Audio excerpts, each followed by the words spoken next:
Yes, sir. Myck Miller, long-term friend.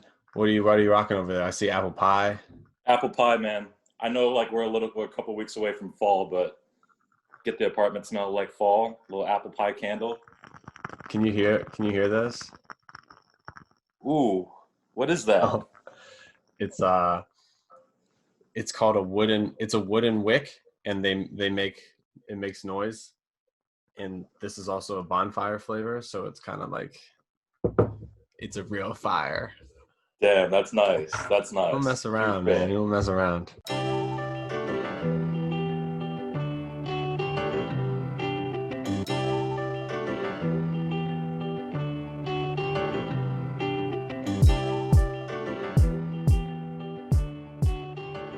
What's up, everybody? Welcome back to another installment of The Scrolls of Uncertainty. Typically, how I've done this in the past is the people featured are pretty relatively random. This time, I've hand-selected an all-star team, if you will. Just a bunch of people I find extremely funny, or just people that I enjoy talking to and hear what they have to say about things. So with that being said, I hope you enjoy. What is the scariest animal to run into in the wild, and how would you escape? Scariest animal to run into a while. First of all, I would say it would have to. It's not just about the animals; it's about the environment. Okay. So, it's scary animals. You probably think like lions, tigers, and bears. Yes, they're scary, but I wouldn't say that's the scariest because environment will give you a little bit of help with some bears. At least I don't know about lions and tigers, In what but way? What does that mean? I feel like with bears, you might be able to run around trees, climb trees. You can't. Um, No, man. Listen. I know bears can climb trees. Some of them are like nimble and stuff Like the too. worst thing to do if you see a bear is to climb a tree. Oh, okay, for real. Besides probably like run. Okay, all right. But But anyways, all right, keep so going. so that was an unexpected tangent. I really think that the water might be the scariest place to get caught with a scary animal. And I'd say that animal would probably not a it wouldn't even be a shark. It would be like a group of piranhas or something like that. It's like they Ooh. won't they won't stop. You don't know where they're coming from. Like And a there's a shark, you bunch of can little. yeah, little exactly, and it's like maybe I don't know how big they get. I'm thinking they get like probably like baseball size big. Maybe not. Maybe a little bigger than that. Oh, then I think that's they can be scary. pretty big. I think they can maybe be like as big as your head. Wow. So if I got caught in the You also in the don't have water like a with some huge head. piranhas. Yeah, exactly. So I'm gone. Like I'm just the headless horseman. But yeah, it'll probably definitely be piranhas because I can swim, but it's like I can't really get away from piranhas like I can get away from a tiger. So if I you were mean, in I probably like wouldn't get it. Yeah. if you were in if you were like in the Amazon in a river and piranhas were coming at you or like started to like nibble on your feet or something, what would be your first instinct to escape? Or would you just call it a day? How how close is the closest land? I don't know. I think I could escape. I could escape because I like pain to me. I'll just suck it up and deal with that later. But Are let you a me good get out of. swimmer?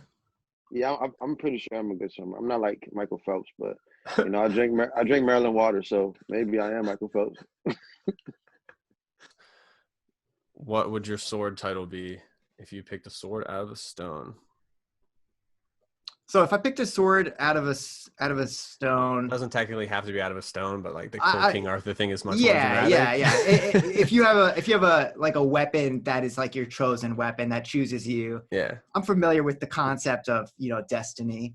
Did you Um, did you watch Game of Thrones? yeah. I watched Game of Thrones. I've read most of the books. Okay. So Brienne of Tarth, when she names her, the reason why I asked this question is she names her sword Oathbreaker, which I feel like is the worst sword name ever. So as soon as I heard her name her sword Oathbreaker, I was like, that just popped into my head. So why do you think it's the worst sword name ever? I think it's a shitty sword name. I feel like it's not dramatic, like it's not powerful, or like you said, it's not like if you like receive a destiny through a sword. I feel like Oathbreaker is like just uh just anticlimactic. Okay. But that's just my opinion. That's just my opinion. Of course. I'm now like putting that information in my head to be able to answer this question in a way that will not make Mac think that my answer is as bad as Brienne of Tarth's. So there's a one time when I was put on the spot, I named a gun in my podcast. I named it Blind Science. And that's like a fun name, but I'm not going to recycle that one. My gut instinct is to call the sword Stewie from Family Guy. That full title. Stewie from Family Guy? Yeah. Be like, say hello to Stewie from Family Guy. Would you voice it as Stewie? Would you give it a voice? The voice would be the sound of the sound it makes. The sheath. Out of the sheath when it connects with another sword and when it goes through flesh. Let me think of a better name. So, Mac, you're from Gaithersburg, right? Yeah, we went to high school together. I didn't know if you were from like a neighboring province from Gaithersburg. Technically, my family is from Pittsburgh. We were all born in Pittsburgh. Okay, got it. But do you remember in Gaithersburg, they had character counts? Of course.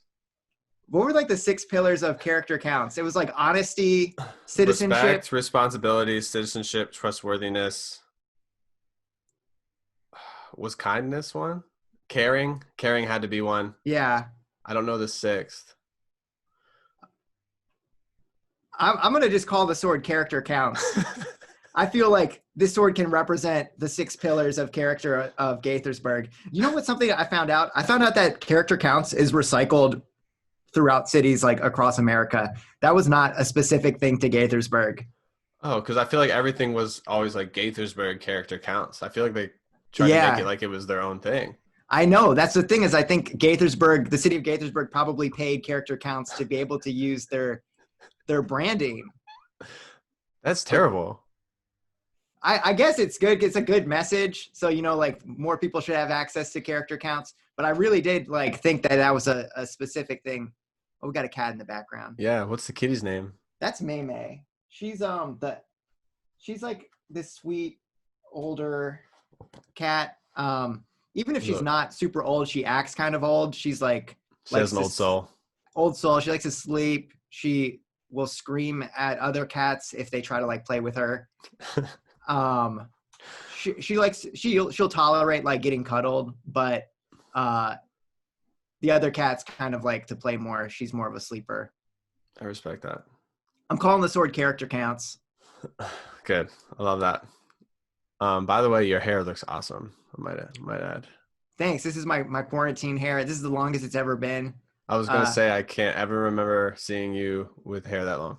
So I was telling Eleni last night because I took a shower and my hair started to like have these like Shirley Temple curls, and I'm like, my hair's never been this long, and I like have these little ringlets now, and I'm supposed to get like a safe haircut on Tuesday, but now I'm like, I just got to keep growing out these little like anything. You should just ringlets. Shorten the sides and then keep everything on top the same length. That would be cool.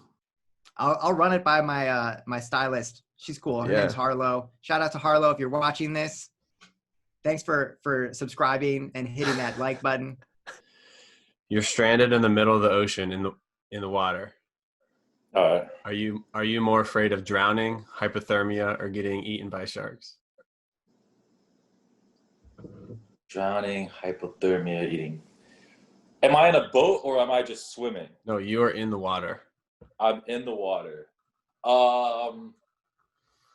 So I went to school in Hawaii and I surfed, and so me and the sharks, we made an arrangement. We don't want no smoke, so I'm not really afraid of the sharks. What ocean am I stuck in? Because if I'm in the Pacific, I'm not getting hypothermia because the water's always warm. All right, well then, in an ocean where it's cold, I don't know. Would you still get hypothermia in the Pacific Ocean after like a long time? I mean, I don't know. How warm is it? It's pretty warm, like out in Hawaii, Pacific Ocean. Like you could just like chill out in the water. I'm more scared to drown because if I'm stranded, like I don't have a boat, nothing. If I'm stranded, I'm gonna get tired. So eventually, I'm gonna drown. and drowning just doesn't sound like a very fun way to go out. So yeah, I would definitely say drowning is the answer on that one. Because you're gonna get tired eventually. If there's no boat, no island around to swim to, like definitely drowning. That's not gonna be fun. And that's got to be, like you said, top 3 worst ways to go. Oh yeah, being burnt alive, drowning. I don't know what the other one would be, but those two, like, yeah, that's not a vibe. What is the worst thing to come across in real life? Or what's the scarier thing to come across? A zombie, a mummy, a vampire, or a ghost? Give me a second. Let me like kind of place myself. Take your time, man. Take your time. I'm not scared of any. I'm more actually. What do you mean you're not scared of any? I don't believe that at all. Thanks for calling my bluff. I mean, I think I'm not scared of any, but if I actually came in encounter with, a ghost or like a zombie, a mummy, I don't know. I feel like there's personalities with each. So like a mummy, something about a mummy just tells me like they're like a happy-go-lucky no matter what the mummy was when they were alive or anything. Like if a mummy was haunting, the streets, if you just, got him to calm down, he'll probably be a regular guy that just likes fun, or a regular girl who just likes, fun times, bad jokes, and, that type of thing. So mummy has never scared me. I've always been just intrigued by mummies. Zombies, vampires, and ghosts was the last 3. So vampires, their personality is, they're like, I don't know. I can't be comfortable around a vampire because at any given time, they want what I have. And then they can be lying.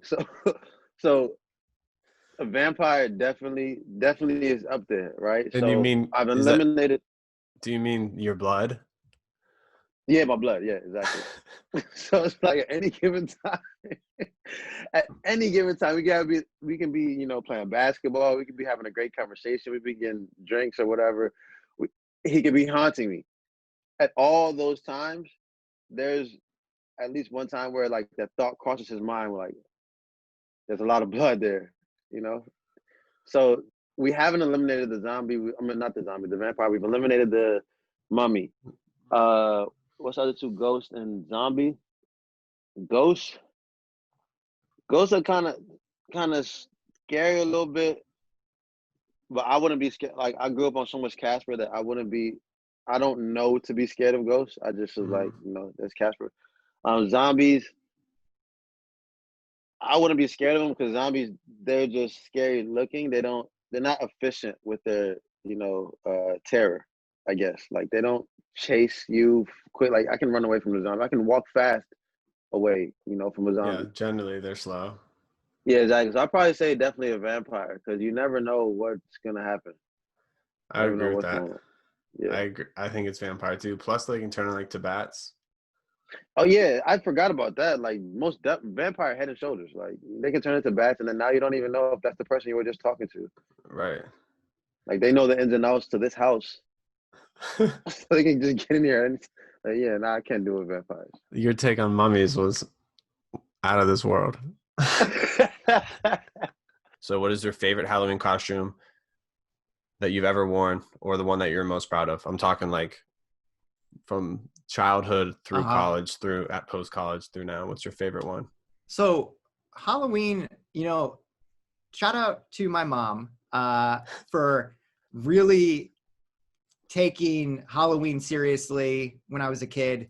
Like any cool Halloween costume I had, it was because my mom made it happen. Above and beyond. Yeah. She like, my dad wasn't going to help me with it. And on my own, I probably wouldn't have had the initiative to like go find a cool Halloween costume. So there's a lot to choose from. There's one historically bad Halloween costume, which like no one knew who I was. I was Moe from The Simpsons. And my costume was just like an apron and it said like Moe's Tavern on it. And I had like this gelled hair, which didn't look like Moe's hair. Like no, Moe has kind of almost had like a perm almost. Yeah, and it didn't look like that. It just looked like I was like a middle schooler with like acne and like greasy hair and an apron that you couldn't quite understand like what it said. And I was walking around and just being like, I'm Mo. For Pete's sake, I'm Mo. And then people were like, just give this kid candy and like tell him to get out of here. Wait, how old was this?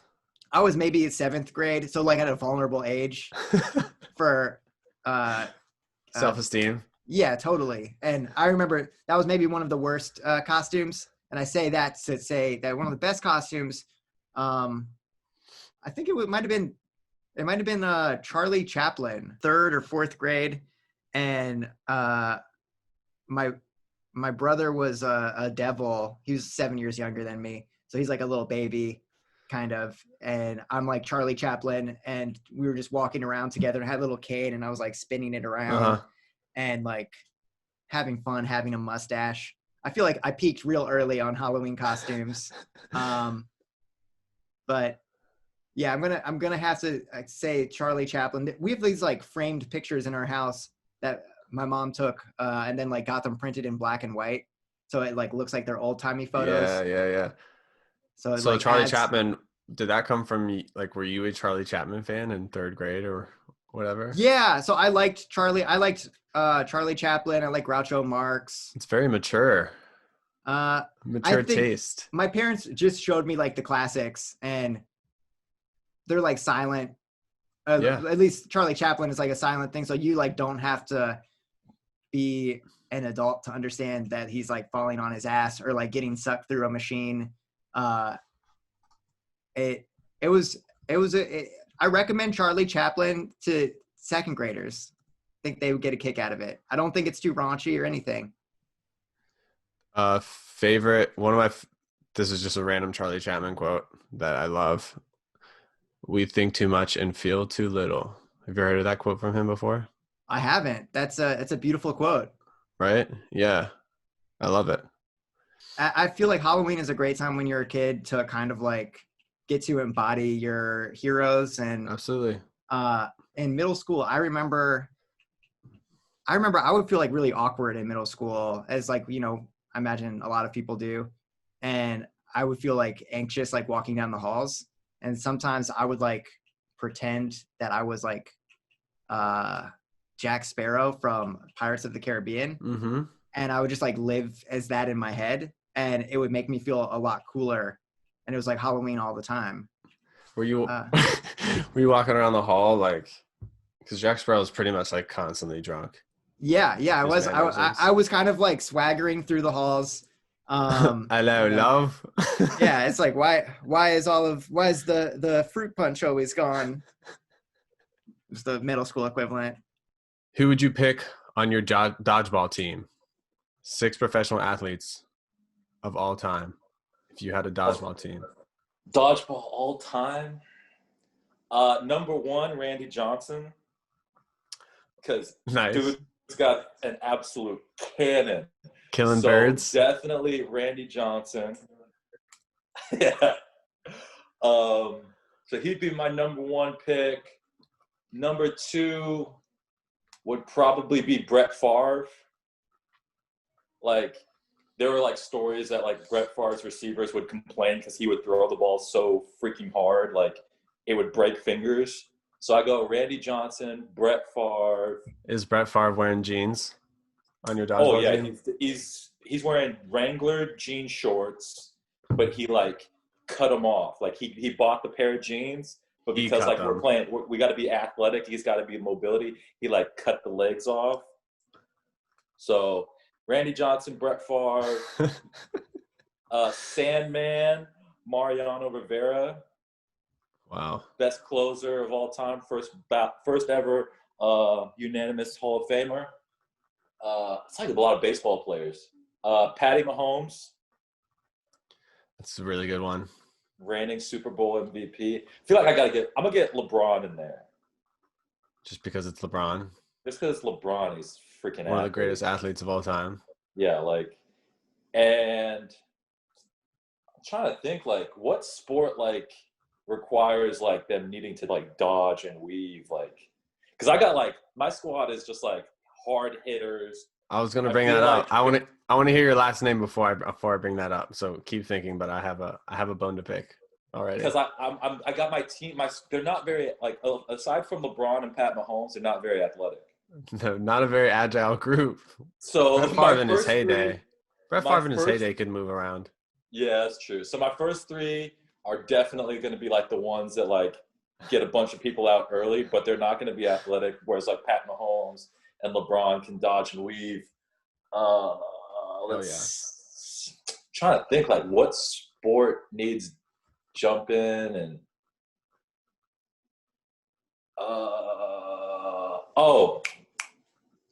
what's her name? Simone Biles, Wow, the gymnast. the gymnast. She's super That's short, awesome. but like flips, craziness. Like I guarantee you're not getting Simone Biles out. It's not. Did happening. you see her? Do you remember her first pitch at an MLB Oh, yeah, game? when I she, forget like, where it did a was, but she like cartwheel. did like a cartwheel and then threw the Yes. ball. That was so sick. I was like watching. I was like, this is not gonna go well. And then she did all that stuff. I was like, what the hell? So Randy that's my Johnson, squad.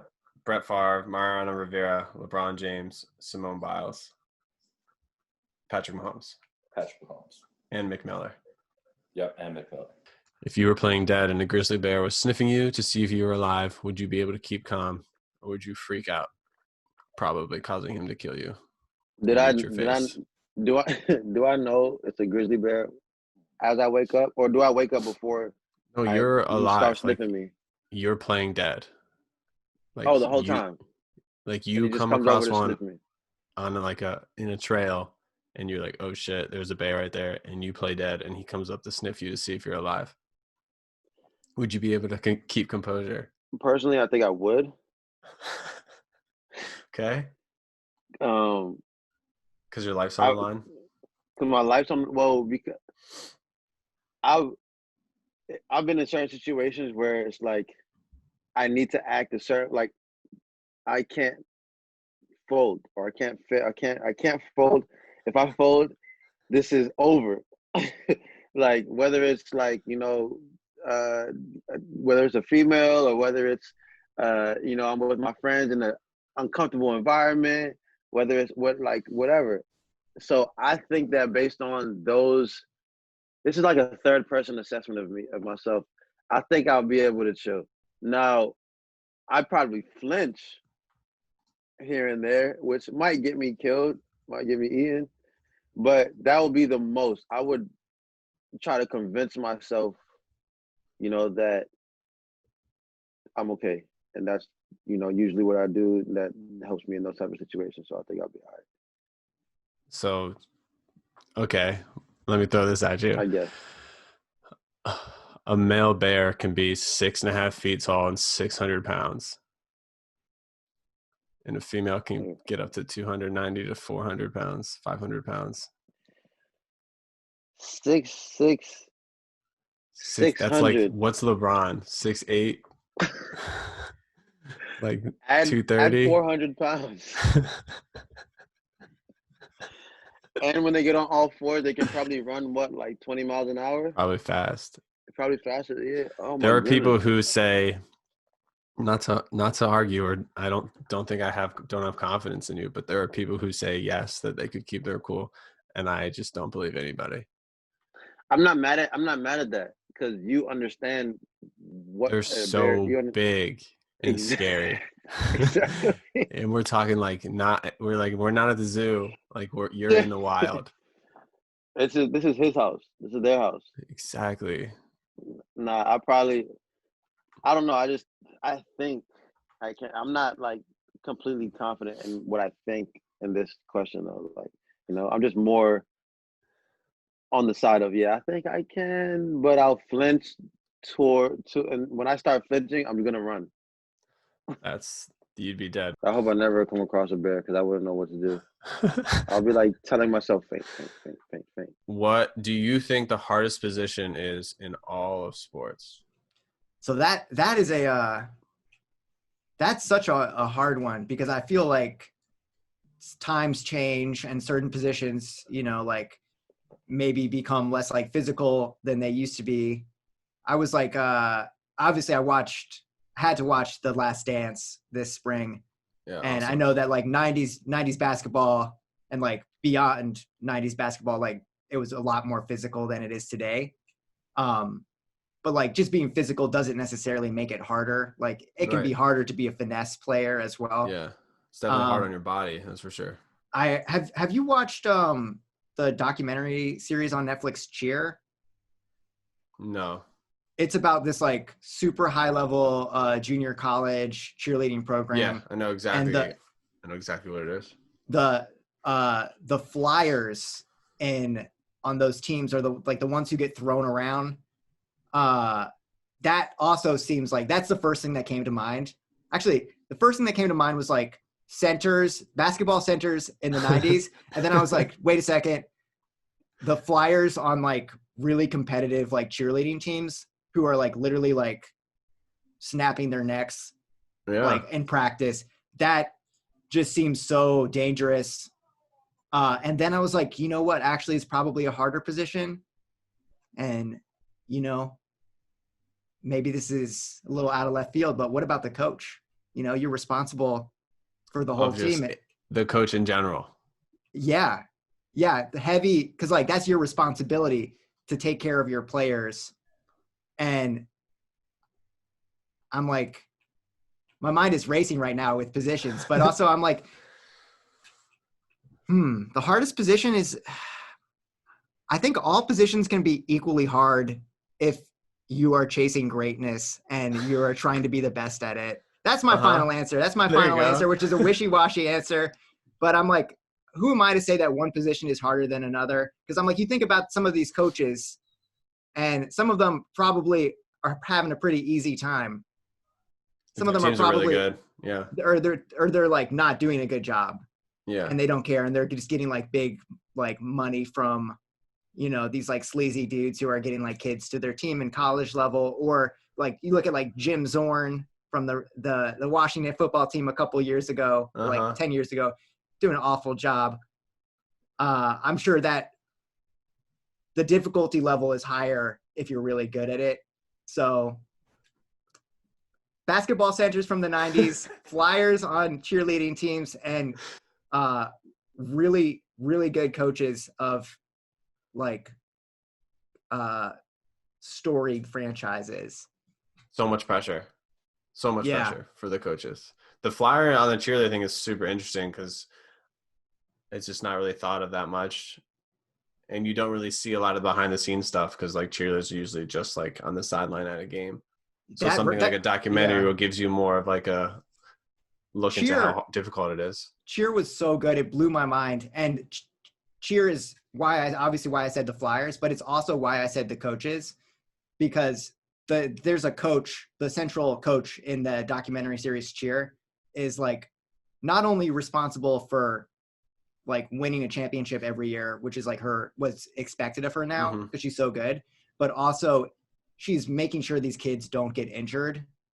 And like these kids want to be her and they want to like go on and like win these championships, but so many of them get injured because it's such a dangerous sport that like it might be more stressful to be the one who can't break and can't like look worried when someone, you know, gets injured because you have to be the calming presence there. So yeah, I don't know, but I think we can all agree that baseball players have it pretty easy. Anyone can play baseball. I think we can agree with that. What is the greatest couch you've ever spent time on? Oh, the greatest couch I've ever spent time on. Oh, you like this. It was only a short amount of time. It was maybe a minute. But a couple years ago, I went out to Los Angeles. And I did the Warner Brothers tour, like the Warner Brothers studio tour. And I sat on the Friends couch. Like the actual couch that from the cafe.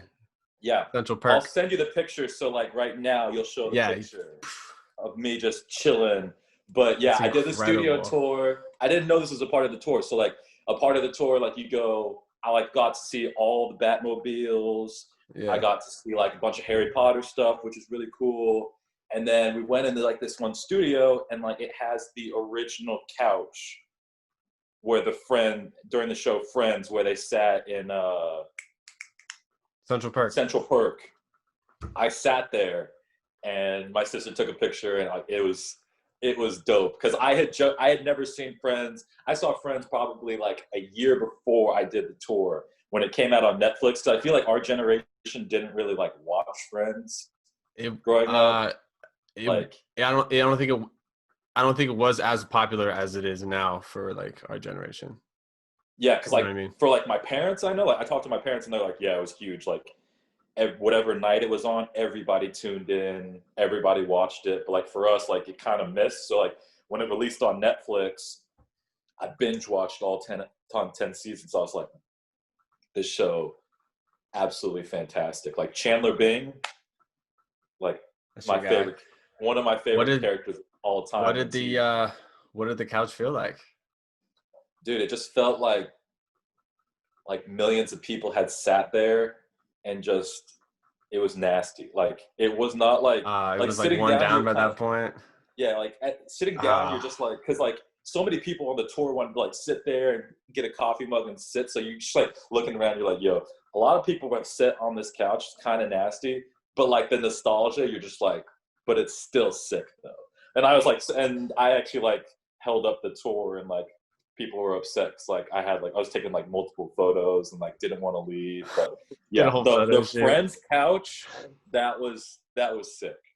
That's so anytime somebody picks that one, it's always like, oh, there's like some old couch at like my parents' house, or like we had in college that like we just spent a lot of time on. I've never got an answer like that.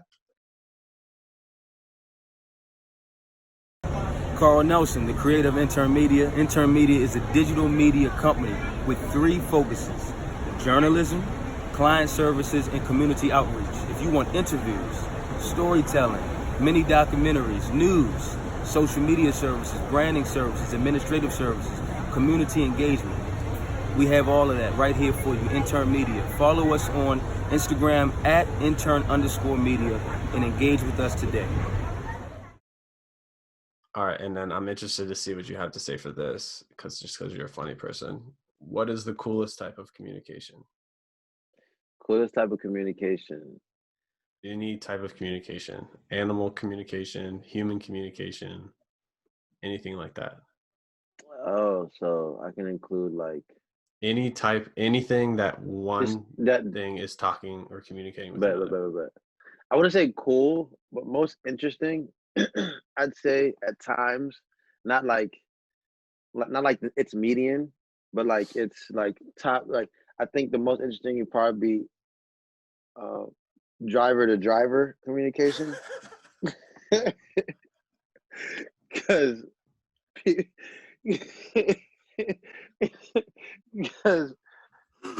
you know, like what specifically? Most of the time, you know, it's just cool. You know, I put my blinker on, everything's cool. You know, are you talking like, yeah, come on, go ahead? Lights. Yeah, those type of things. Like, come on.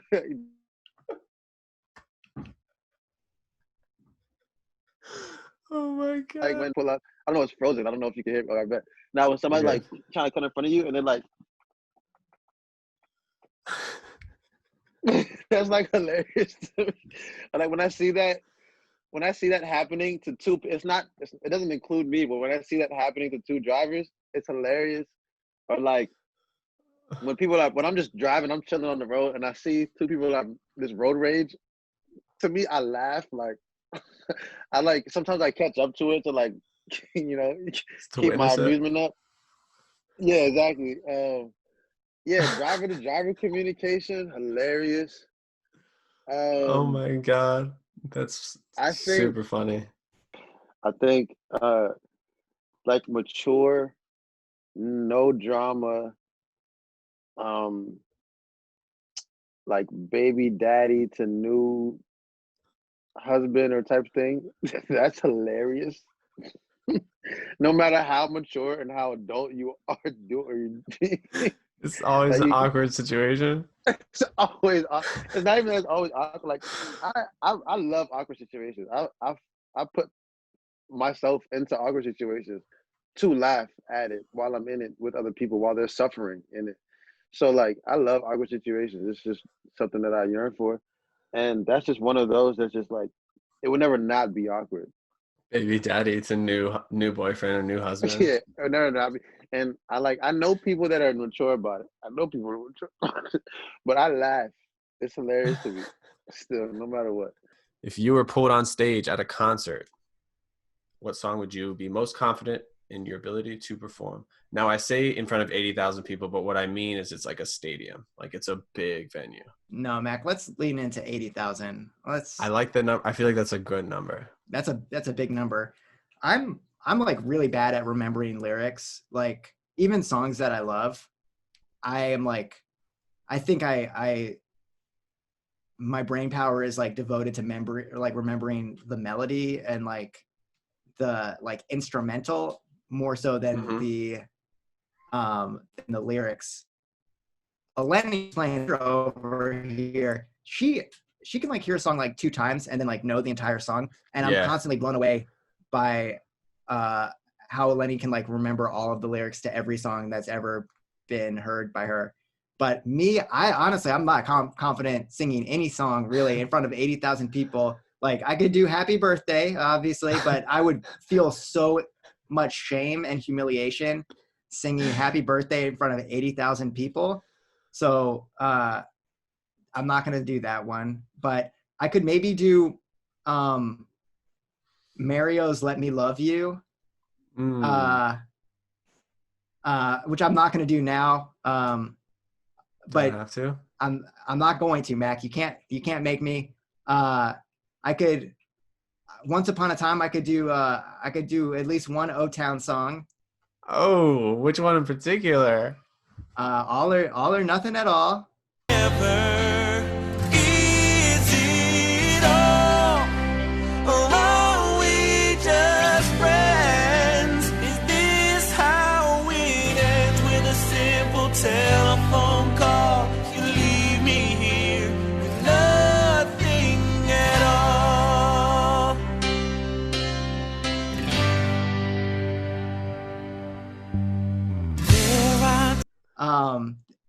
Not Liquid Dreams. But I could also, damn, all my answers are so corny. Like the Pokemon theme song. Hey man, it's all about your confidence. I'm just embarrassed just even answering this question. The Pokemon theme song. Well, some people have taken it. Some people started like you and were like, oh, I don't really know words to the song. So they're just like, they were going to put on a song and then just like perform it. And like not even like worry about the singing as much and just like dance and kind of just put on a show. That's a cop-out and that's bullshit answer. I'm not just standing up. I'm not just going to stand up there and vibe for 4 minutes. I'm going to sing the song and I'm going to do a dance routine along with it. You got to have both aspects. Mario Let Me Love You would be good. He's a hometown hero too, you know, from Baltimore. It's a beautiful song. It's a song that every time I hear it, I just like have to start like singing it, much to the chagrin of anyone who's nearby. So. And the crowd, it's a very popular song, so the crowd would be feeling you too. But this Mac, white boy's sick. I sang some song at a karaoke bar. This is why I'm so traumatized. The last song I sang was at a karaoke bar. I don't remember what it was. It might have been a song from Phineas and Ferb, like that I picked as a joke. Yeah. And I didn't know the song that well. And then I'm up there and I'm like, shit, I've committed to a joke. I was like listening to the song before, and this lady who was like drunk, like was like in the front row giving me the middle finger the whole time, like to my face. And I was just like, you know, when your face just like goes so hot that it goes cold and then just like the flop sweats are coming. I was like, I have to like stand up here and finish this like meal that I prepared for myself while this lady's just like blackout drunk, giving me the finger the whole time. Just like, not even saying anything, just like the whole time, just like this at you. She might have said something, but I couldn't hear anything because of everything went in bullet time. And I had like friends, but I also had like friends of friends who were there. So I was like also humiliating myself in front of people who I like wanted to like me. And it was just like so traumatic that I would have to do a little bit of soul searching before the show of the 80,000 people. Man. But I think I could do it. I would drink some ayahuasca or something and meditate in the forest and then come ready and come correct. Oh, man, what a terrible situation that sounds like. Karaoke bars, man, they not only make stars, but they break stars. They break stars. I don't know where I was going to finish that sentence, but you knew what I was going for. Yeah, sometimes stars die out. Uh-huh. Shout out to the sun. For never dying out on us, no matter how bad of a Phineas and Ferb song it may sing. Would you rather defend a castle or attack one? Take your time. Defend a castle or attack?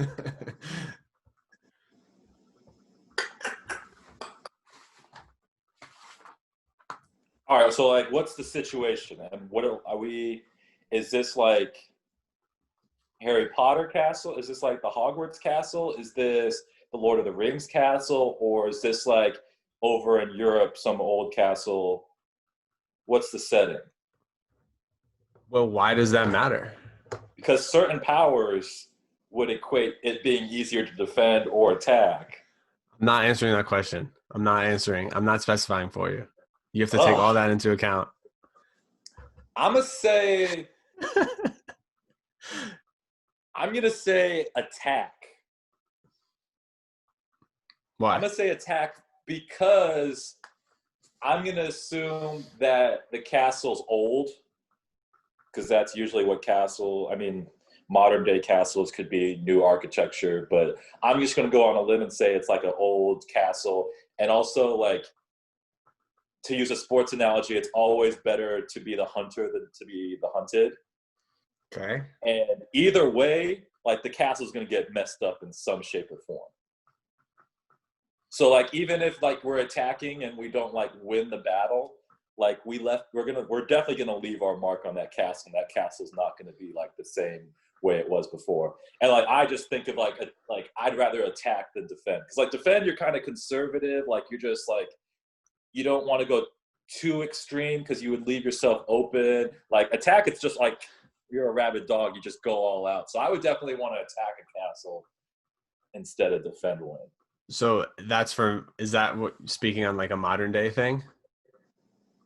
Like if you put yourself into like medieval time and you're running around with a sword and bow and arrows, is it the same thing? Oh, for sure. I think almost every setting, like now that I think about it, I think almost every setting I would always want to attack. Like Lord of the Rings, if you watch those movies, when they like, whoever's attacking a castle always messes up people in the castle. And then also the people in the castle have to worry about like, this is how messed up, but they have to worry about the women and children. So you got to like get the That's people a big part who of it. Are weak, and you got to protect them and make sure that they're in a safe place. Whereas attack, you don't care. Like you're just they're not coming with you. Yeah. Like Voldemort lost the battle at Hogwarts, but Hogwarts was jacked up. Like the Death Eaters did some damage on that castle. So like, yeah, I'm definitely any setting, modern, medieval, whatever, I'm attacking. All right. I there's few of these questions I think have like a right answer, but this one I think that is the right answer. Yeah, like the stress of having to like defend the kingdom and make sure the princess is safe and the king is somewhere and the queen's somewhere and that the peasants are all, yeah, it's just too much stress. Just being able to like, hey, go get this guy. And be like, all right, cool. What is a pregame ritual or something you did before every game or a lot of games or something you remember doing?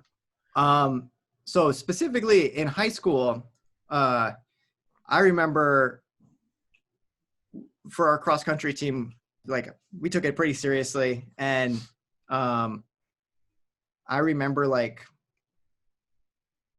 there were a lot of things that we would do before a race. But I remember the thing that I had to do was like lay down in some grass and like put my legs up on like the side of a building and like elevate my legs to like let the blood flow out of them, so that when I like stood up, the blood would go like back in them and feel, it would just like feel like circulation was coming back to my body. And I would get like this mental power up from just like knowing that like the blood inside me was like moving around. That was one thing I did. That's super interesting. Yeah. I don't know. I don't know, you know if where that's, that came from. Maybe like cross country camp, somebody said something about that, but it was mostly just a time to kind of like calm down and like collect your thoughts and like imagine the race before you. And it's running in particular is, at least cross country, more so track too. There's not really any surprises that are going to come from like the course for the most part. Like a basketball game is like, you're going on the court and you like have to react to like what the opponents are doing and you have to try to execute your like plans. There's more like improvisation, I think, in team sports that are more like head to head with a ball involved. But running is like, you could just be running against yourself. Like no one's going to try to like push you down, hopefully in a race. If they do, then Although like, it does happen. It does happen. Yeah. Your sister was on the cross country team. I remember. She was fast as hell. Yeah, she was sick. She ran at Lehigh also. Yeah, that's right. That's right. Yeah, she's a badass. But I would do that. I also, for this answer or for this question, I think about like doing comedy shows and like, what do I do before a comedy show? 'Cause that's kind of like a pregame ritual. Sure. Yeah. If you're jock minded. And for those, you know, some people like drink beforehand. Some people like, there's like definitely a contingency of like comedy people who their pregame ritual is like having an alcoholic drink and like loosening up that way. And for a while I would like have a drink before shows, but there's something that feels kind of like dangerous about that, because you don't want to get like too effed up that you can't like be fast, and you also don't really want to be depending on like alcohol, just because like you should be enough on your own, right? Right. It's more organic. Yeah. So just like connecting with the people you're about to do stuff is like the best pregame ritual for any sport or theatrical performance or anything. I feel like having a like a vulnerable check-in with your coworkers, your teammates or whoever is probably the thing that I would want to do the most. Cause like if you're about to step up on stage with someone and you haven't like checked in with them beforehand, subconsciously you don't know if they have your back, and there's like going to be a lack of trust. And with like team sports too, you definitely want to be on the same page with your allies. Yeah, that's cool. You just gave like a different perspective as an individual and as a team thing. Yeah, I've always been more of like just a breathe in, breathe out, like take a moment to myself. But I don't think I ever really realized that there was also so many consistent times like before a game or something where I was like talking to my teammates, like pumping each other up or whatever. And I don't even think I even realized that was something that I kind of depended on like before a game or something. Yeah. They talk about like locker room guys or like glue guys. That's like I always like took great pride, at least on any of the sports teams that I have been on, to be the one who's like going to cut the tension and like make people laugh to try to like get them to be more calm. Sometimes I would get in trouble for that. If there's like, I remember in college, one time our coach called us all a bunch of feckless fucks, which stuck with me so much because like, I'm sure whatever we were doing, I was a part of it and we deserved it. But I think that was definitely part of the time where I was like, you know what, I should be doing comedy instead of sports, because I think my favorite part of the sport is getting to tell jokes to people. That was your moment. Yeah. You transitioned from running on a course to running on a stage. Yeah, that's what I'm known for, my comedic running. If you had a wizard staff or a wand, what would you like it to be made out of? What wood and what mystical element? Just because you're a big Harry Potter guy. Now, obviously, in the real story, the wand picks you, but if you had a chance to pick the wand, what would you want it made out of? Dragon heartstring. Okay.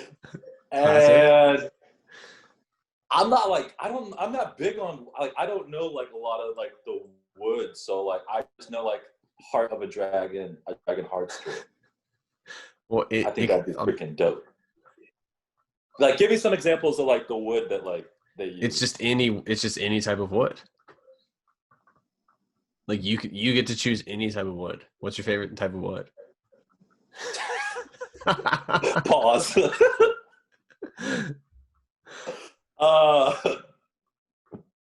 Bark? I don't know. What do you mean bark? I don't even think that counts. How many wands have you heard of made out of bark? None. That's why it would be. Okay, freaking, well, there you go. Maybe you got something like, there. No, you're sticking with bark. We're not changing I don't know bark. much about wood, so I'm gonna go bark with dragon heartstring. Dude, that's awesome. A wand made out of bark. To end this, we'll blow this out. Oh, the thing is hot. Yeah, it was a Smells pleasure. like fall. It was a pleasure. Thank you, my friend.